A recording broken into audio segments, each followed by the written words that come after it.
Praise the lord. దేవునికి స్తోత్రాలు. నేను pastor Ratna Maitra from praise God ministry. ఈ రోజున యేసయ్య మన కోసం వాగ్దానాన్ని ఏర్పాటు చేశారో ఒక్కసారి చూద్దాము. గలతీయులకు రాసిన పత్రిక 5వ అధ్యాయము 1వ వచనము.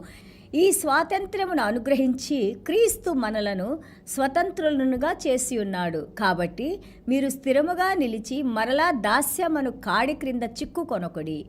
Galatians chapter 5 verse 1. Stand fast therefore in the liberty by which Christ has made us free, and do not be entangled again with a yoke of bondage. దేవునికి స్తోత్రాలు. ఎంత చక్కగా మనల్ని అనుదినము ఏ విధంగా మనం దేవునిలో నడుచుకుంటే మనం ఇంకా ముందుకు వెళ్తామో, దేవుని యొక్క కృపను మనం పొందుతామో, దేవుని యొక్క సహాయాన్ని పొందుతామో, దేవునిలో ఏ విధంగా అణిగి మణిగి ఆ యొక్క మనల్ని మనం తగ్గించుకొని నడుస్తామో, ఏ విధంగా మనం చేయకూడనివేంటి చేసేవేంటని ఎంత చక్కగా ప్రతిరోజు పరిశుద్ధాత్మ దేవుడు ఆయన వాక్యం ద్వారా మనకి తెలియజేస్తూ ఉన్నారు. ఈ వాక్యాలన్నీ మనం నిజంగా మనసులో పెట్టుకొని కంఠస్థం పెట్టుకొని ఈ యొక్క వర్సెస్ని మనము అనుదినము వాటిని మెడిటేట్ చేస్తూ ఉన్నప్పుడు ఎంతగానో మనలో దేవుడు శక్తిని ఇస్తారు, ఎంతగానో దేవుని సన్నిధానాన్ని నువ్వు అనుభవిస్తావు.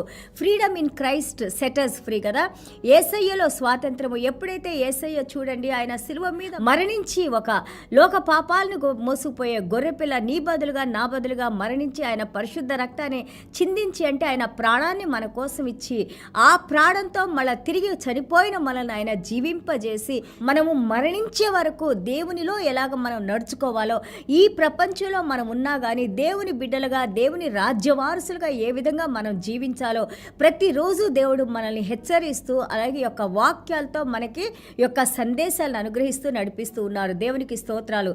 గలతీయుల పత్రిక 5వ అధ్యాయం మనం చూస్తుంటే ఎంతో అద్భుతమైన మాటలుగా ఉంటాయి. గలతీయులు అంటేనే ఆ యొక్క గలతీయులు వాళ్ళు దేవుని రిసీవ్ చేసుకున్నప్పుడు ఆత్మలో రిసీవ్ చేసుకున్నారని కొద్ది రోజులు అపోస్తలుడైన పౌలు గారు వాళ్ళ దగ్గర నుంచి వెళ్ళిపోయిన తర్వాత వాళ్ళు చాలా ఎవరెవరో చెప్పిన మాటలన్నీ విని ఆ యొక్క ఇతర సువార్తలు విని దేవునికి కొంచెం దూరంగా వెళ్ళిపోయారని, మళ్ళా వాళ్ళని తిరిగి దేవునిలోకి తీసుకురావడానికి ఏ విధంగా ఎలాంటి మాటలు కావాలో ఎంతో చక్కగా అపోస్తలుడైన పౌలు గారు 6 అధ్యాయాల్లో కూడా ఏ విధంగా క్రీస్తు అలాగే ఆయన ఆత్మ, ఆ క్రీస్తును ధరించిన వారు ఏ విధంగా మనం ఆత్మలో నడుచుకోవాలో, ఆత్మలో మనం నడుచుకునేటప్పుడు శరీర కార్యాలను మనం విడిచిపెట్టి ఆత్మీయ ఫలాలను ఏ విధంగా ఫలిస్తామో అలాగా ఫలించినప్పుడు మనం క్రీస్తులో ఏ విధంగా జీవించి ఉంటామో ఎంతో చక్కగా మనకి తెలియజేశారు.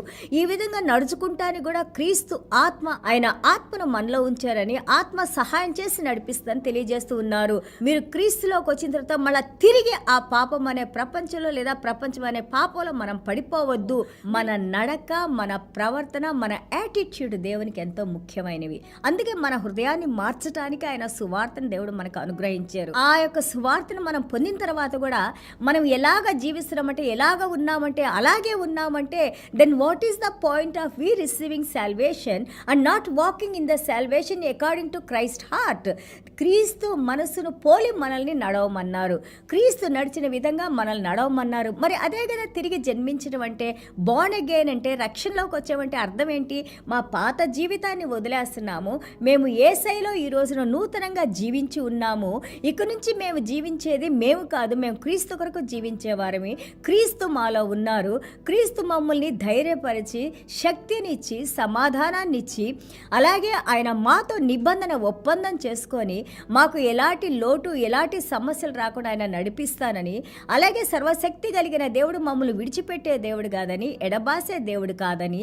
సో కాబట్టి అలాగ మనం దేవుని యందు విశ్వాసం ఉంచినప్పుడు పరిశుద్ధాత్మ దేవుని యొక్క అంటే ఆయన కార్యాలు మనం చేస్తూ ఉన్నప్పుడు మనలో ఈ మార్పులన్నీ వస్తూ ఉన్నప్పుడు వాటినే ఆత్మీయ ఫలాలు అంటారు. ఆత్మీయ ఫలాలు అంటే ఆత్మచేత నడిపింపబడుతూ ఆయన కార్యాలను మనం చేస్తూ ఉన్నప్పుడు మనల్ని బయట చూసే వాళ్ళకి తెలుస్తుంది, పాత రోజుల్లో వీళ్ళు ఈ విధంగా ఉండేవాళ్ళు, వాళ్ళు దేవుడిని నమ్ముకున్నాక రక్షణలోకి వచ్చిన తర్వాత వారి జీవితాలు ఎంతగానో మారిపోయినాయి. వాళ్ళు చేసే ప్రతి చెడ్డ పనిని వదిలేశారు. వారు ఎంతోమందికి సమాజానికి ఎంతో మేలు కలిగించే బిడ్డలుగా ఉన్నారని, మనం చేసే పనుల యొక్క ఫ్రూట్స్, ఆ ఫలాలు ఎంతోమంది చూడటానికి దేవుడు కృపను అనుగ్రహిస్తారు. చూడండి, అలాగే మనము గలతీలు 5:2 చూస్తే ఇఫ్ యూ గెట్ సర్కంసైజ్డ్, ఇక్కడ గొడవలు పెట్టుకుంటారు. సున్నతి చేయించుకోకపోతే నువ్వు యూదుడు కాదు, సున్నతి చేయించుకోకపోతే రక్షణలోకి రావు అనేసి అపోస్తలుడైన పౌలు గారు అంటారు, ఈ రోజున నీ హృదయానికి సున్నతి కావాలి. నీ హృదయంలో పరిశుద్ధాత్మ దేవుని చేత నువ్వు స్పందింపబడి మారు మనసు పొంది ఆ పాత హృదయాన్ని తీసివేసి నూతన హృదయంతో, నూతన కార్యాలతో, నూతన శక్తితో, నూతన బలంతో క్రీస్తుతో మనం నడవటమే నిజంగా హృదయం మార్పిడి అంటే. హృదయం మారింది అంటే, లేదా క్రైస్తవులు అంటే క్రీస్తు స్వరూపాన్ని మనలో చూపించాలి. ఆయన నమ్మకత్వము, ఆయన విధేయత, అలాగే ఆయన యొక్క తన్ను తాను తగ్గించుకున్నది. సృష్టికర్త అయిన దేవుడు మన కోసం ప్రజలను, మనల్ని ఎంతగానో ప్రేమించి మరణించి తిరిగి లేచిన దేవుణ్ణి, ఆయన శక్తిని మనం ఒక్కసారి జ్ఞాపకం చేసుకోవాలి. అలాగే యెషయా గ్రంథం 61:2-3 మనం చూస్తూ ఉంటే, come to him for great comfort.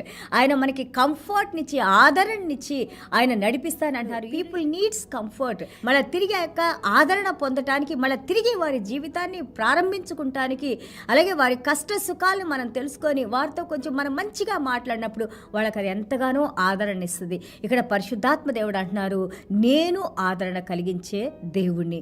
Come to me, come to me. మీ హృదయంలో నేనున్నాను, నా మాట వినండి, నా స్వరాన్ని వినండి, నన్ను మీరు ఫాలో అవ్వండి. అలాగే ఆయన ప్రేమ ఉంది, ఆయన యొక్క మాటల్లో ధైర్యం ఉంది, శక్తి ఉంది, ఆయన వెలుగు మన మీద ప్రవహింపజేస్తున్నారు. ఆయన ఆత్మను మనలో ఉంచి మనం ఆయనతో పాటు నడుచుకుంటానికి, ఆత్మానుసారంగా జీవించడానికి, ఆత్మీయ ఫలాలు ఫలించడానికి దేవుడు సహాయం చేస్తున్నారు. ఇక్కడ అంటున్నారు, నిన్ను స్వస్థపరిచి నేను నడిపిస్తాను అంటున్నారు. ఎలాంటి వ్యాధి అయినా కానీ అది ఆత్మానుసారమైన, శారీరకమైన, అది క్రీస్తు సిలువలో మన కోసం మోసారు. క్రీస్తులోనే ఆ యొక్క స్వస్థత ఉంది అని మనం నేర్చుకుంటా ఉన్నాము. అలాగే మనకి అపోస్తలుడైన పౌలు గారు అంటారు ఫిలిప్పీలు 4:13, in Christ I can do all things. నేను సర్వాన్ని కూడా క్రీస్తు యొక్క శక్తితో నేను చేయగలను అన్న అపోస్తలుడైన పౌలు గారి మాటలను మనం జ్ఞాపకం చేసుకుందాము. అలాగే యోహాను సువార్త 15:2-3 చూస్తే, హీ ప్రూన్స్ అస్. కొమ్మల్ని నరికేసినప్పుడు, కట్ చేసినప్పుడు పెయిన్ఫుల్గా ఉంటుంది చెట్టుకి, కానీ దానివల్ల మళ్ళీ కొత్త చిగుర్లు వచ్చి, కొత్త కొమ్మలు వచ్చి, మళ్ళీ తిరిగి ఎక్కువ ఫలాలు మనం ఫలించడానికి, ఎక్కువ ఫలాలు అందులో రావడానికి దేవుడు మనకి సహాయం చేస్తారు. హీ సేయింగ్ దట్ మిమ్మల్ని నీతిమంతులుగా, పరిశుద్ధులుగా, అలాగే మీరు ఇంతకుముందు ఏమి చూడలేని కార్యాలు చేసేవారిగా, చేయలేని కార్యాలు మీరు అసాధారణమైన దేవుని శక్తితో చేసేవారిగా నేను మిమ్మల్ని సిద్ధపాటు చేస్తాను అని అంటున్నారు. అలాగే in Jesus we have freedom, rest, Joy, happiness, fellowship, strength, light. అనుదినము మనకు కావాల్సిన సమస్తం కూడా, మనకు కావాల్సిన శక్తి, వెలుగు, జీవము, ధైర్యము, అలాగే మన కుటుంబానికి కావాల్సిన ప్రతి అవసరత మనకి క్రీస్తులో ఉన్న జ్ఞానము, సమాధానానికి మించిన జ్ఞానాన్ని మన తలంపులకి, మన హృదయానికి ఆయన కావలిగా ఉంచుతారన్నారు. అలాగే రోమాపత్రిక 1:20 చూస్తే, నో క్రైస్ట్ నో ఫర్గివ్నెస్. క్రీస్తు లేకుండా మనకి క్షమాపణ లేదని ఉంది. అలాగే no forgiveness we cannot come to God. మనం క్షమాపణ పొందకపోతే మనం దేవుని సన్నిధానానికి రావడానికి అర్హత లేదు. మనకి ఆ దేవుని సన్నిధానానికి రావంటే ఆ యాక్సెస్, ఆ మార్గమే క్రీస్తు అని మనం నేర్చుకున్నాము. దేవునికి స్తోత్రాలు. So why waste time now? ఎందుకు మనం సమయాన్ని వృధా చేసుకుంటున్నాము unnecessarily? Let us come and receive heaven in our hearts. ఆ యొక్క పరలోక రాజ్యాన్ని మన హృదయాల్లో రిసీవ్ చేసుకుందాము. క్రీస్తును మన హృదయాల్లోకి ఆహ్వానిద్దాము. యేసయ్య ద్వారా మనము ఆ యొక్క ఫ్రీడంలో, ఆయన స్వేచ్ఛలో మనము నీతి అనే ఆయన యొక్క క్యారెక్టరిస్టిక్లో, ఆయనలో మనము ఒక స్లేవ్స్గా, బాండ్ సర్వెంట్స్గా క్రీస్తులో మనం జీవించి ఉందాము. అదే అపోస్తలుడైన పౌలు గారు మనకి ఈరోజు నేర్పిస్తున్నారు. దేవునికి స్తోత్రాలు. చిన్న ప్రార్థన చేసుకుందాం.